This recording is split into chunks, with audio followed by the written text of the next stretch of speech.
To the eyes of Mr. Jeremiah Cruncher, sitting on his stool in Fleet Street with his grisly urchin beside him, a vast number and variety of objects in movement were every day presented. Who could sit upon anything in Fleet Street during the busy hours of the day, and not be dazed and deafened by two immense processions, one ever tending westward with the sun, the other ever tending eastward from the sun, both ever tending to the plains beyond the range of red and purple where the sun goes down? With his straw in his mouth, Mr. Cruncher sat watching the two streams, like the heathen rustic who has for several centuries been on duty watching one stream, saving that Jerry had no expectation of their ever running dry. Nor would it have been an expectation of a hopeful kind, since a small part of his income was derived from the pilotage of timid women, mostly of a full habit and past the middle term of life, from Tellson's side of the tides to the opposite shore. Brief as such companionship was in every separate instance, Mr. Cruncher never failed to become so interested in the lady as to express a strong desire to have the honor of drinking her very good health. And it was from the gifts bestowed upon him towards the execution of this benevolent purpose, that he recruited his finances, as just now observed. Time was, when a poet sat upon a stool in a public place, and mused in the sight of men. Mr. Cruncher, sitting on a stool in a public place, but not being a poet, mused as little as possible, and looked about him. It fell out that he was thus engaged in a season when crowds were few, and belated women few, and when his affairs in general were so unprosperous as to awaken a strong suspicion in his breast that Mrs. Cruncher must have been flopping in some pointed manner, when an unusual concourse pouring down Fleet Street westward attracted his attention. Looking that way, Mr. Cruncher made out that some kind of funeral was coming along, and that there was popular objection to this funeral, which engendered uproar. "Young Jerry," said Mr. Cruncher, turning to his offspring, "it's a burying. "Hurrah, father," cried young Jerry. The young gentleman uttered this exultant sound with mysterious significance. The elder gentleman took the cry so ill, that he watched his opportunity, and smote the young gentleman on the ear. "What do you mean? What are you hurrahing at? What do you want to convey to your own father, you young rip?" "This boy is a-getting too many for me," said Mr. Cruncher, surveying him. "Him and his hooroars. Don't let me hear no more of you, or you shall feel some more of me. Do you hear?" "I warn't doing no harm," young Jerry protested, rubbing his cheek. "Drop it then," said Mr. Cruncher, "I won't have none of your no harms. Get atop of that there seat, and look at the crowd." His son obeyed, and the crowd approached. They were bawling and hissing round a dingy hearse and dingy mourning coach, in which mourning coach there was only one mourner, dressed in the dingy trappings that were considered essential to the dignity of the position. The position appeared by no means to please him, however, with an increasing rabble surrounding the coach, deriding him, making grimaces at him, and incessantly groaning and calling out, "Yah! Spies Yaha!" Spies, with many compliments too numerous and forcible to repeat. Funerals had at all times a remarkable attraction for Mr. Cruncher. He always pricked up his senses, and became excited, when a funeral passed Tellson's. Naturally, therefore, a funeral with this uncommon attendance excited him greatly, and he asked of the first man who ran against him, "What is it, brother? What's it about?" "I don't know," said the man. "Spies. Yaha. Spies." He asked another man. "Who is it?" "I don't know," returned the man, clapping his hands to his mouth nevertheless, and vociferating in a surprising heat and with the greatest ardor, "Spies. Yaha. Spies." At length, a person better informed on the merits of the case, tumbled against him, and from this person he learned that the funeral was the funeral of one Roger Cly. "Was he a spy?" asked Mr. Cruncher. "Old Bailey spy," returned his informant. "Yaha. Old Bailey spies. Why, to be sure," exclaimed Jerry, recalling the trial at which he had assisted. "I've seen him." "Dead, is he?" "Dead as mutton," returned the other, "and can't be too dead. Have them out, there. Spies. Pull them out, there. Spies." The idea was so acceptable in the prevalent absence of any idea, that the crowd caught it up with eagerness, and loudly repeating the suggestion to have them out, and to pull them out, mobbed the two vehicles so closely that they came to a stop.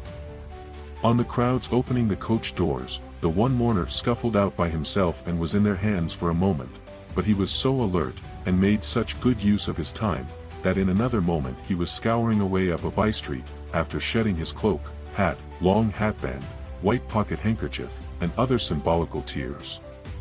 These, the people tore to pieces and scattered far and wide with great enjoyment, while the tradesmen hurriedly shut up their shops, for a crowd in those times stopped at nothing, and was a monster much dreaded. They had already got the length of opening the hearse to take the coffin out, when some brighter genius proposed instead, its being escorted to its destination amidst general rejoicing. Practical suggestions being much needed, this suggestion, too, was received with acclamation, and the coach was immediately filled with 8 inside and a dozen out, while as many people got on the roof of the hearse as could by any exercise of ingenuity stick upon it. Among the first of these volunteers was Jerry Cruncher himself, who modestly concealed his spiky head from the observation of Tellson's, in the further corner of the mourning coach. The officiating undertakers made some protest against these changes in the ceremonies, but, the river being alarmingly near, and several voices remarking on the efficacy of cold immersion in bringing refractory members of the profession to reason, the protest was faint and brief. The remodeled procession started, with a chimney sweep driving the hearse advised by the regular driver, who was perched beside him, under close inspection, for the purpose, and with a pieman, also attended by his cabinet minister, driving the mourning coach.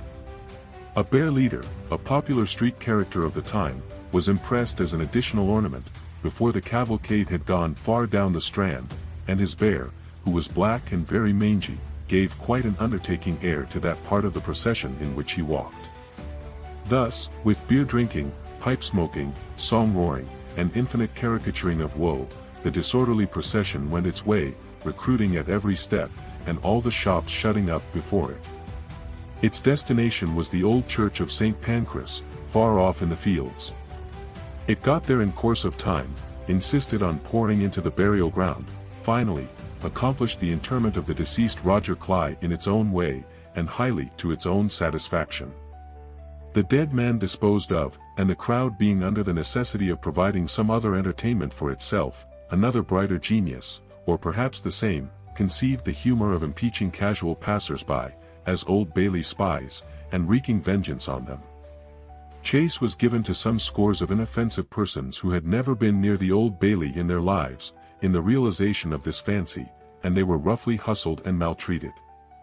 The transition to the sport of window breaking, and thence to the plundering of public houses, was easy and natural. At last, after several hours, when sundry summer houses had been pulled down, and some area railings had been torn up, to arm the more belligerent spirits, a rumor got about that the guards were coming. Before this rumor, the crowd gradually melted away, and perhaps the guards came, and perhaps they never came, and this was the usual progress of a mob.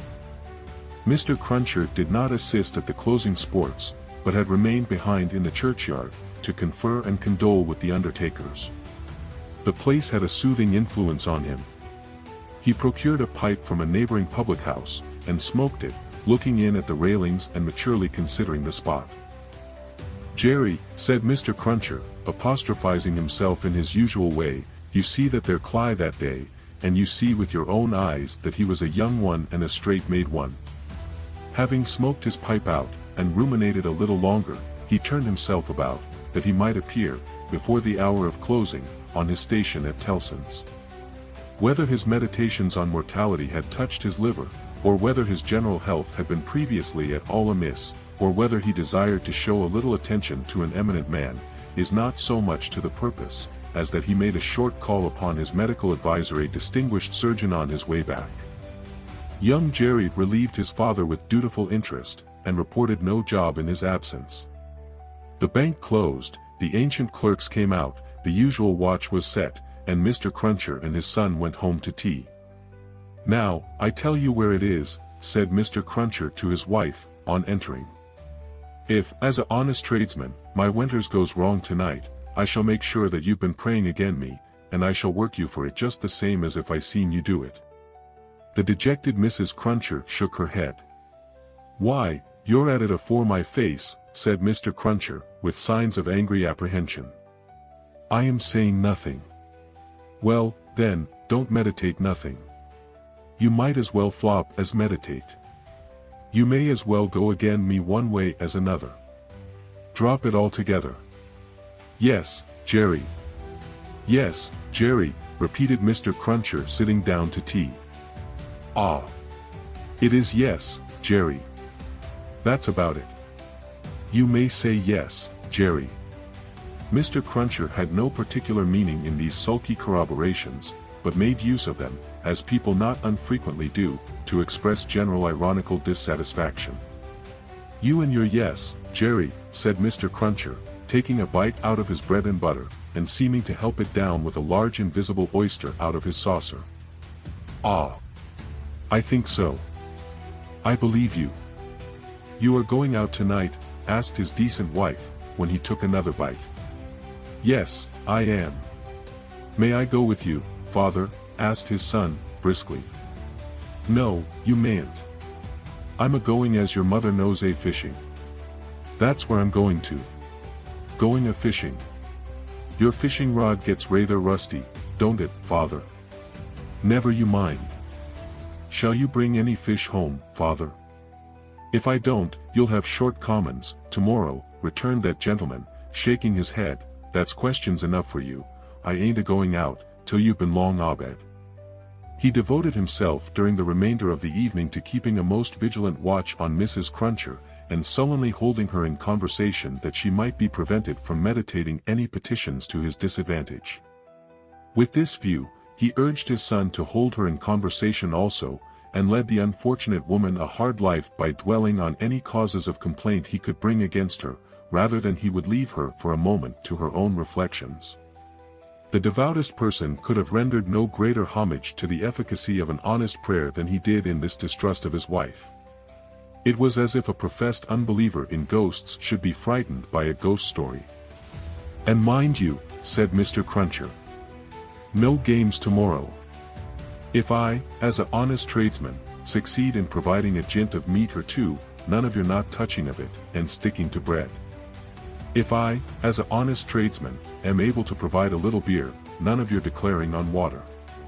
When you go to Rome, do as Rome does. Rome will be a ugly customer to you, if you don't. I'm your Rome, you know." Then he began grumbling again, "with your flying into the face of your own wittles and drink. I don't know how scarce you mayn't make the wittles and drink here, by your flopping tricks and your unfeeling conduct. Look at your boy, he is your ain't he? He's as thin as a lath. Do you call yourself a mother, and not know that a mother's first duty is to blow her boy out?" This touched young Jerry on a tender place, who adjured his mother to perform her first duty, and, whatever else she did or neglected, above all things to lay a special stress on the discharge of that maternal function so affectingly and delicately indicated by his other parent.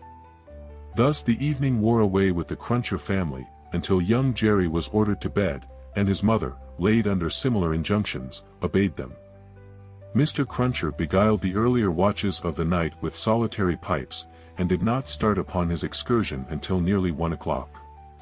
Towards that small and ghostly hour, he rose up from his chair, took a key out of his pocket, opened a locked cupboard, and brought forth a sack, a crowbar of convenient size, a rope and chain, and other fishing tackle of that nature. Disposing these articles about him in skillful manner, he bestowed a parting defiance on Mrs. Cruncher, extinguished the light, and went out. Young Jerry, who had only made a feint of undressing when he went to bed, was not long after his father. Under cover of the darkness he followed out of the room, followed down the stairs, followed down the court, followed out into the streets. He was in no uneasiness concerning his getting into the house again, for it was full of lodgers, and the door stood ajar all night. Impelled by a laudable ambition to study the art and mystery of his father's honest calling, young Jerry, keeping as close to house fronts, walls, and doorways, as his eyes were close to one another, held his honored parent in view. The honored parent, steering northward, had not gone far, when he was joined by another disciple of Isaac Walton, and the two trudged on together. Within half an hour from the first starting, they were beyond the winking lamps, and the more than winking watchmen, and were out upon a lonely road. Another fisherman was picked up here and that so silently, that if young Jerry had been superstitious, he might have supposed the second follower of the gentle craft to have, all of a sudden, split himself into two. The three went on, and young Jerry went on, until the three stopped under a bank overhanging the road. Upon the top of the bank was a low brick wall, surmounted by an iron railing. In the shadow of bank and wall the three turned out of the road, and up a blind lane, of which the wall there, risen to some 8 or 10 feet high, formed one side. Crouching down in a corner, peeping up the lane, the next object that young Jerry saw, was the form of his honored parent, pretty well defined against a watery and clouded moon, nimbly scaling an iron gate. He was soon over, and then the second fisherman got over, and then the third. They all dropped softly on the ground within the gate, and lay there a little listening perhaps. Then, they moved away on their hands and knees. It was now young Jerry's turn to approach the gate, which he did, holding his breath. Crouching down again in a corner there, and looking in, he made out the three fishermen creeping through some rank grass. And all the gravestones in the churchyard, it was a large churchyard that they were in, looking on like ghosts in white, while the church tower itself looked on like the ghost of a monstrous giant. They did not creep far, before they stopped and stood upright. And then they began to fish. They fished with a spade, at first. Presently the honored parent appeared to be adjusting some instrument like a great corkscrew. Whatever tools they worked hard, until the awful striking of the church clock so terrified young Jerry, that he made off, with his hair as stiff as his father's. But, his long-cherished desire to know more about these matters, not only stopped him in his running away, but lured him back again. They were still fishing perseveringly, when he peeped in at the gate for the second time, but, now they seemed to have got a bite. There was a screwing and complaining sound down below, and their bent figures were strained, as if by a weight. By slow degrees the weight broke away the earth upon it, and came to the surface. Young Jerry very well knew what it would be, but, when he saw it, and saw his honored parent about to wrench it open, he was so frightened, being new to the sight, that he made off again, and never stopped until he had run a mile or more. He would not have stopped then, for anything less necessary than breath, it being a spectral sort of race that he ran, and one highly desirable to get to the end of. He had a strong idea that the coffin he had seen was running after him, and, pictured as hopping on behind him, bolt upright, upon its narrow end, always on the point of overtaking him and hopping on at his side, perhaps taking his arm, it was a pursuer to shun.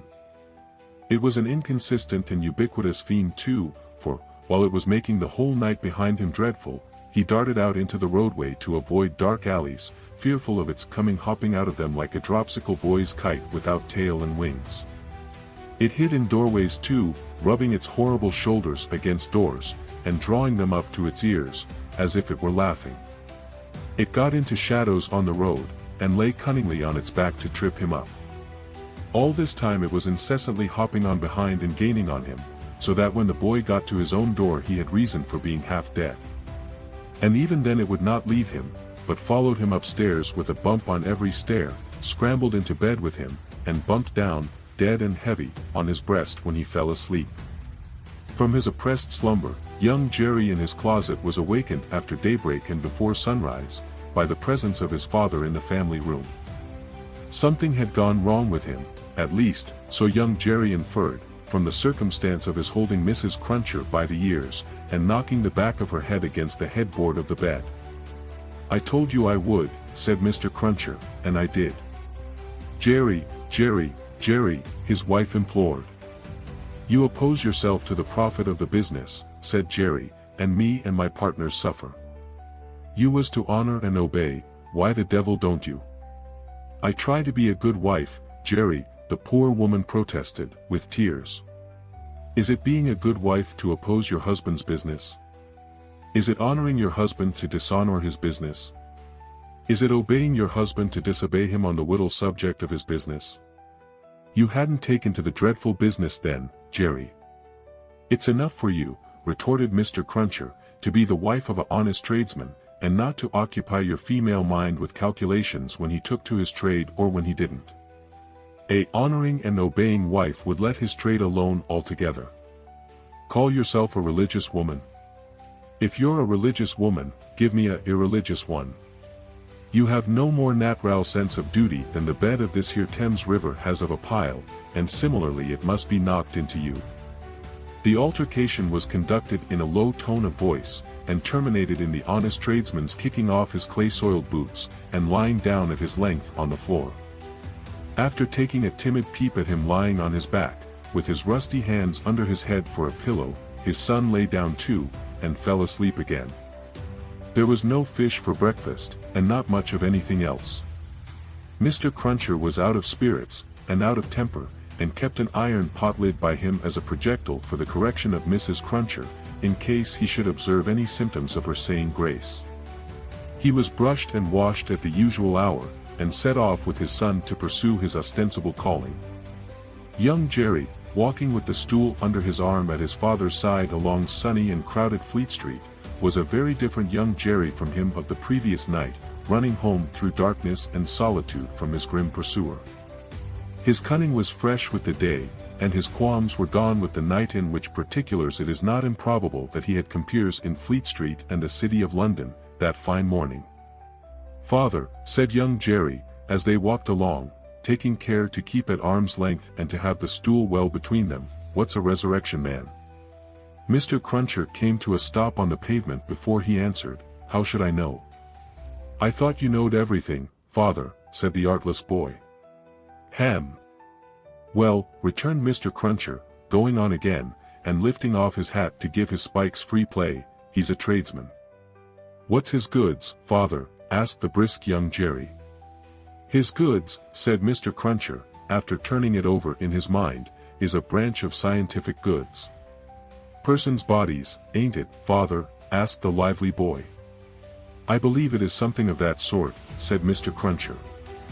"Oh, father, I should so like to be a resurrection man when I'm quite growed up." Mr. Cruncher was soothed, but shook his head in a dubious and moral way. "It depends upon how you dull up your talents. Be careful to dull up your talents, and never to say no more than you can help to nobody, and there's no telling at the present time what you may not come to be fit for." As young Jerry, thus encouraged, went on a few yards in advance, to plant the stool in the shadow of the bar, Mr. Cruncher added to himself, "Jerry, you honest tradesman, there's hopes what that boy will yet be a blessing to you, and a recompense to you for his mother."